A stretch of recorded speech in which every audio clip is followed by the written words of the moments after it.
नमस्कार, न्यूज 18 आप देख रहे हैं और आपके साथ मैं हूं अंशिका पाठक। खास बुलेटिन में आपका स्वागत है और सबसे पहले बात रायपुर की होगी, जहां कांग्रेस चुनाव समिति की बैठक शुरू हो गई है। मुख्यमंत्री आवास पर चल रही बैठक, सभी सीटों पर सिंगल नाम तय करने पर चर्चा है। सीएम भूपेश बघेल और टीएस सिंहदेव मौजूद है। प्रभारी कुमारी शैलजा, दीपक बैज भी इसमें शामिल है और इस बैठक को बेहद अहम माना जा रहा है। कई नजरिए से अगर देखा जाए, कई एंगल से इसको बेहद खास माना जा रहा है रायपुर में, क्योंकि ये बैठक हो रही है।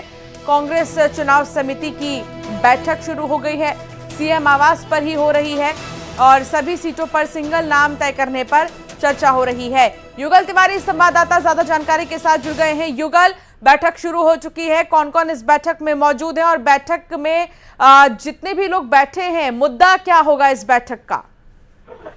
देखिए, सीएम हाउस में बैठक जारी है और छत्तीसगढ़ की जो प्रभारी है कुमारी शैलजा है, पीसीसी के जो चीफ है दीपक बैज हैं, इसके अलावा डॉक्टर चरणदास महंत हैं और मुख्यमंत्री भूपेश बघेल स्वयं वहां पर उपस्थित हैं और डिप्टी सीएम टीएस सिंहदेव भी मौजूद हैं। और इसमें पहले जो है चुनाव समिति की जो बैठक है होगी, उसके बाद कोर कमेटी की बैठक है वो होगी। तो लगातार ये मैराथन बैठक चल सकती है और तमाम जो सिंगल नामों पर ये चर्चा है, राजकुमारी है, वो की जा रही है। और अभी फिलहाल बैठक है वो सीएम हाउस में शुरू हो चुकी है और सभी 90 सीटों पर जो सिंगल नाम है वो तय किए जाएंगे। उसके बाद केंद्रीय नेतृत्व को ये भेजा जाएगा और केंद्रीय नेतृत्व है वो तय करेंगे कि आखिर उम्मीदवार किन्हें टिकट देना है या नहीं देना है, विशेषाधिकार उन्हीं को है। और अभी फिलहाल जो बैठक है वो जारी है और मैराथन बैठक होने की संभावना है, क्योंकि चुनाव समिति के साथ साथ कोर कमेटी के साथ साथ चुनाव की जो तमाम जो गतिविधियां हैं उनके संचालन को लेकर के, प्रबंधन को लेकर के भी जो रायशुमारी है वो हो सकती है। जी, बहुत शुक्रिया जानकारी साझा करने के लिए युगल। भोपाल से खबर, जहां राज्य निर्वाचन आयोग का निर्देश जारी हुआ है, नेताओं के फोटोग्राफ और स्लोगन हटाने के आदेश जारी हुए हैं। आचार संहिता लागू होगी और उससे पहले ही आपको बता दें कि तमाम फोटोज और स्लोगन को हटाने के आदेश दिए गए हैं। 24 से 48 घंटे के अंदर हटाने होंगे फोटोग्राफ, स्लोगन। सरकारी वेबसाइट और सरकारी प्रचार प्रसार को रोकना होगा। आचार संहिता का सख्ती से पालन करना होगा। 24 घंटे के अंदर संहिता का करना होगा सख्ती से पालन। सभी जिला निर्वाचन अधिकारियों को निर्देश जारी किए गए हैं। शिकायतों के समाधान के लिए विशेष दल गठित होंगे। तो ऐसे में 24 से 48 घंटे का वक्त दिया गया है। आचार संहिता लागू होने के पहले ही अभी मौजूदा समय में जो फोटोग्राफ और स्लोगन्स नेताओं के देखे जाते हैं बीच सड़क पर, चौराहे पर, वेबसाइट्स पर, उनको हटाने के आदेश फिलहाल दे दिए गए हैं ताकि ये चीजें हटा दी जाएं। नहीं तो आचार संहिता लागू होने के बाद उस पर कार्रवाई हो सकती है। इसलिए 24 से 48 घंटे का वक्त दिया गया है और ऐसे में कोई भी प्रचार प्रसार नहीं कर सकेगा, बल्कि कहीं अगर फोटोग्राफ और पोस्टर्स हैं या झंडे लगे हुए हैं किसी भी राजनीतिक दल की, तो उन्हें हटाना बहुत ज्यादा जरूरी है। फिलहाल बड़ा निर्देश इसको माना जा रहा है और ऐसे में समाधान के लिए एक विशेष दल गठित भी कर दी गई है। शिकायतें अगर होंगी इस मामले को लेकर तो इसके लिए एक विशेष दल है जो समस्या का निस्तारण करेगा। हालांकि सभी जिला निर्वाचन अधिकारियों को ये निर्देश जारी किए गए हैं कि 24 घंटे का वक्त है। हालांकि 48 घंटा मैक्सिमम है, 24 घंटा मिनिमम है। 24 घंटे के अंदर ही संहिता का सख्ती से पालन करना होगा। आचार संहिता का सख्ती से पालन करना होगा, वरना कार्रवाई की जाएगी। इसके अलावा सरकारी वेबसाइट और सरकारी प्रचार प्रसार को भी रोकना होगा, ये कहा गया है।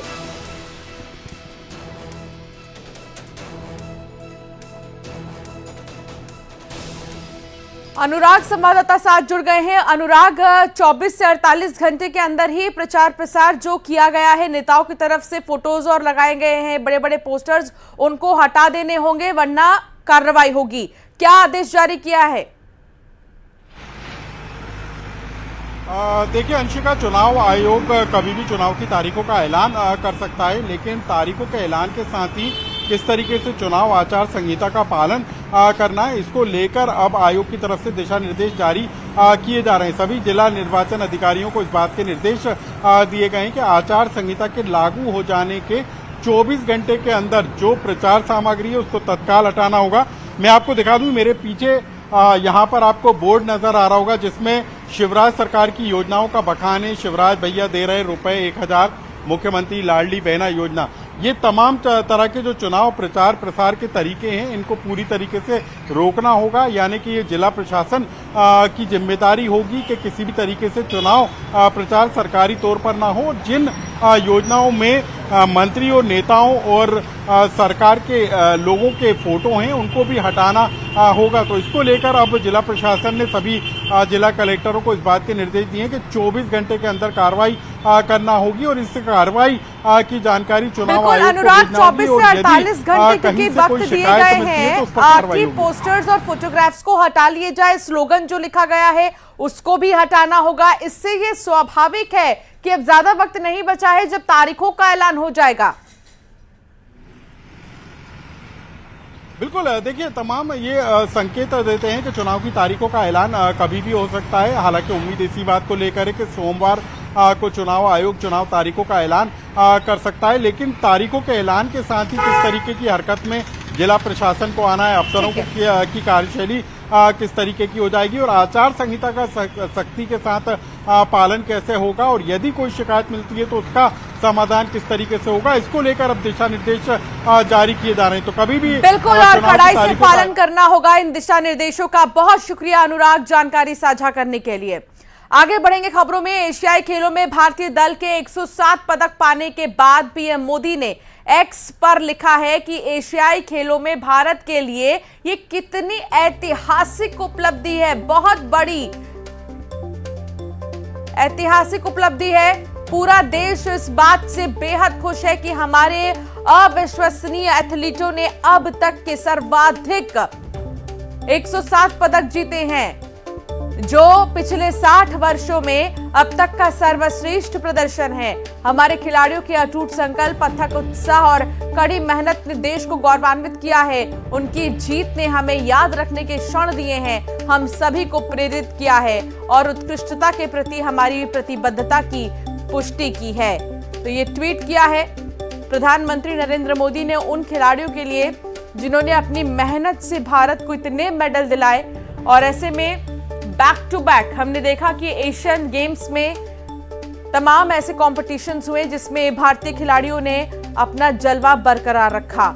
कई ऐसे खेल हैं जिनमें कि भारतीय खिलाड़ियों ने शानदार प्रदर्शन किया, जिसमें कि कई गोल्ड मेडल, सिल्वर मेडल और ब्रॉन्ज मेडल तक भारत को मिले हैं। तो इन तमाम चीजों के लिए प्रधानमंत्री नरेंद्र मोदी ने जितने भी खिलाड़ी हैं उनके हौसले को बढ़ाया और साथ ही शुभकामनाएं दी।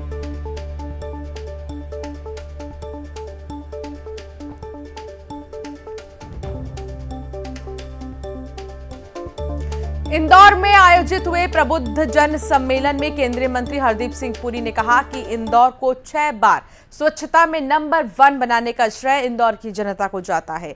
पुरी ने आगे बताया कि भारत जल्द ही विश्व की तीसरी बड़ी अर्थव्यवस्था बनने जा रहा है। इसके साथ ही उन्होंने कहा कि 2014 में भारत में 14 करोड़ गैस कनेक्शन थे, जो आज बढ़कर 32 करोड़ हो चुके हैं। इसके अलावा सरकार ने 9 करोड़ 60 लाख उज्ज्वला के कनेक्शन दिए। उनकी माने तो आने वाले समय में मोदी सरकार 75 गैस कनेक्शन उज्ज्वला योजना के तहत और देने वाली है।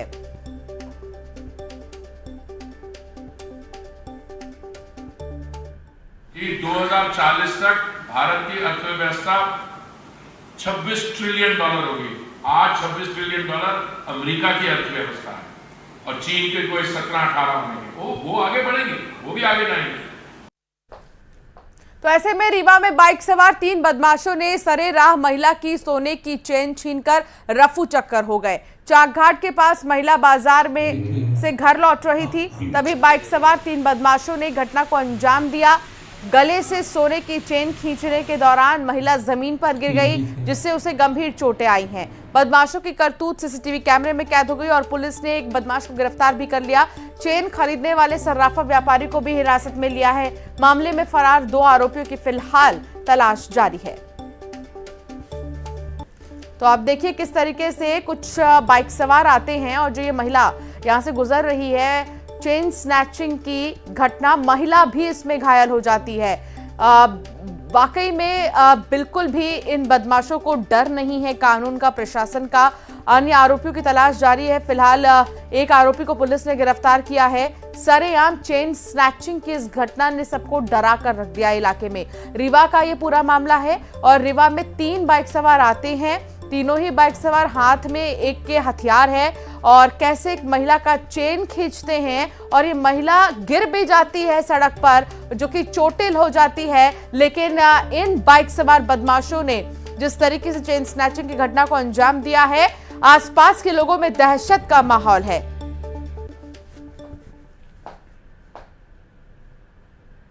इंदौर में सरफिरे आशिक की करतूत, युवती को गोली मारने पहुंचा प्रेमी गिरफ्तार कर लिया गया है। प्रेमिका ने शादी से दरअसल मना कर दिया था और इसी बात पे गुस्सा होकर प्रेमी ने गोली मारने की ठान ली। जैसे ही वो पहुंचा प्रेमिका के पास, पुलिस फौरन वहां पर पहुंच गई और युवक को गिरफ्तार कर लिया। पुलिस की मुस्तैदी से युवती की जान बच गई है। अवैध पिस्टल 3 कारतूस को बरामद किया गया है। लेकिन पुलिस की कार्यशैली पर यहाँ पर शाबाशियां मिल रही हैं।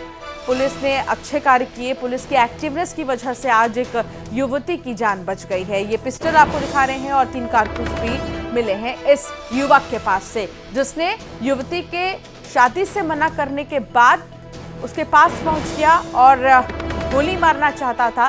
लेकिन ये सरफिरा आशिक की ये कोशिश नाकाम हुई।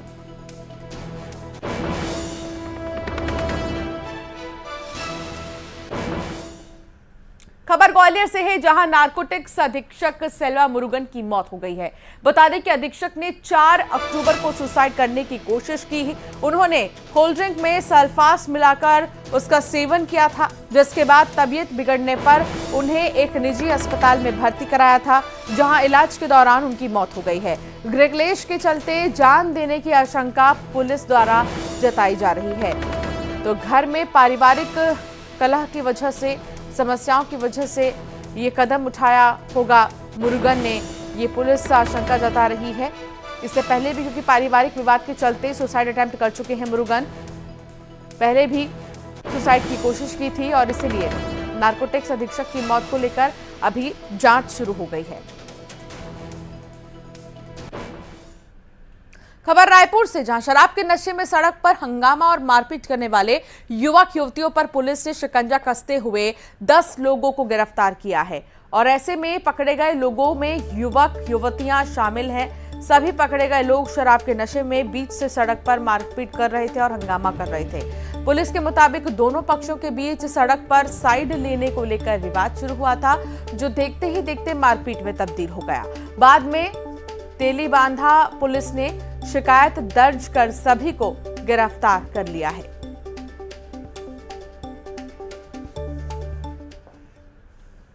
खबर मुंगेली से है, जहां ग्रामीणों की बाड़ी के बाहर लगी झाड़ियों में नवजात बच्चा लावारिस हालत में मिला है। स्थानीय लोगों की मदद से बच्चे तो गंभीर रूप से जख्मी था, जिसे अस्पताल में भर्ती किया गया है गंभीर हालत में और डॉक्टर उसकी निगरानी कर रहे हैं। पुलिस ने आशंका जताई है कि बच्चे को लोकलाज की डर से किसी ने यहां पर फेंक दिया। पुलिस अब स्थानीय लोगों की मदद से बच्चे के माता पिता की तलाश कर रही है। बच्चे की हालत अभी अस्पताल में गंभीर बनी हुई है। खबर अंबिकापुर से है, जहां पर यूरेनियम कारोबारी ने ठगी का शिकार होने के बाद फांसी लगाकर जान दे दी है। पुलिस ने शव को बरामद भी कर लिया है। 5 लोगों को लेकर एफआईआर दर्ज किया गया है। पुलिस के मुताबिक कोलकाता की कंपनी ने मृतक व्यापारी को यूरेनियम में पैसा लगाकर लाखों करोड़ों रुपए कमाने का लालच दिया था, जिस पर व्यापारी ने लालच में आकर करोड़ों रुपए लगा दिए। लेकिन ठगों ने व्यापारी को यूरेनियम नहीं दिया और पैसे भी लेकर लापता हो गए, जिसके बाद व्यापारी ने होटल में फांसी लगाकर जान दे दी।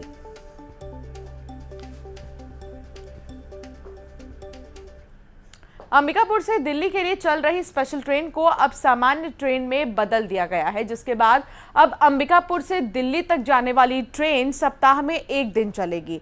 पहले ये ट्रेन स्पेशल थी, जिसके चलते किराया भी अधिक लगता था और भीड़ में ज्यादा होती थी। लंबे वक्त से अंबिकापुर के लोगों की यह मांग रेल मंत्रालय से थी कि स्पेशल ट्रेन को स्पेशल ट्रेन से बदलकर सामान्य ट्रेन में बदल दिया जाए, जिसके बाद रेलवे ने लोगों की मांग को स्वीकार करते हुए ट्रेन को सामान्य ट्रेन में बदल दिया, जिसके बाद अब ट्रेन सप्ताह में एक दिन दिल्ली के लिए चलेगी।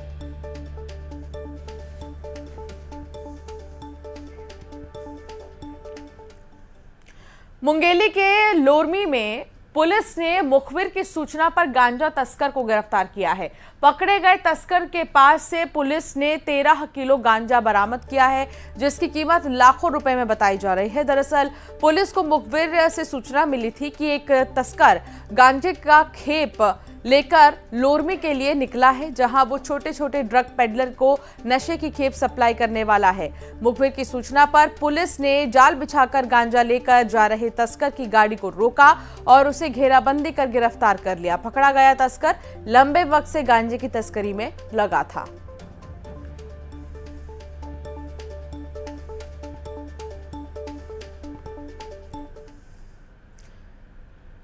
रायसेन से खबर आ रही है, पति पत्नी की मौत पर जमकर हंगामा काटा गया है। सड़क हादसे में मौत हुई थी, हादसे में बेटी घायल हुई है। हत्या का आरोप लगाया जा रहा है। पुलिस के पास जा रहे पति पत्नी, रास्ते में सड़क हादसा हो गया।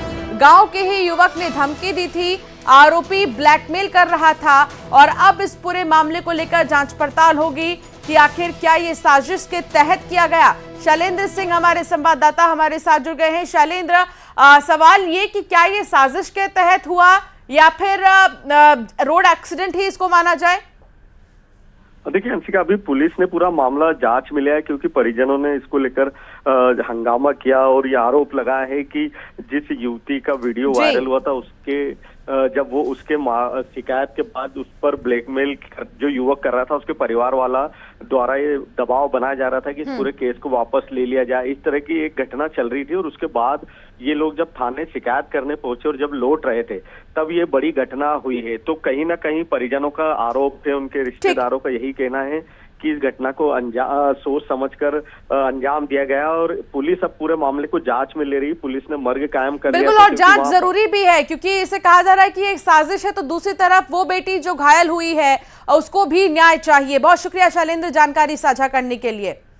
और यहाँ रुकेंगे एक छोटे से ब्रेक के लिए, आगे भी खबरों का सिलसिला लगातार जारी रहेगा।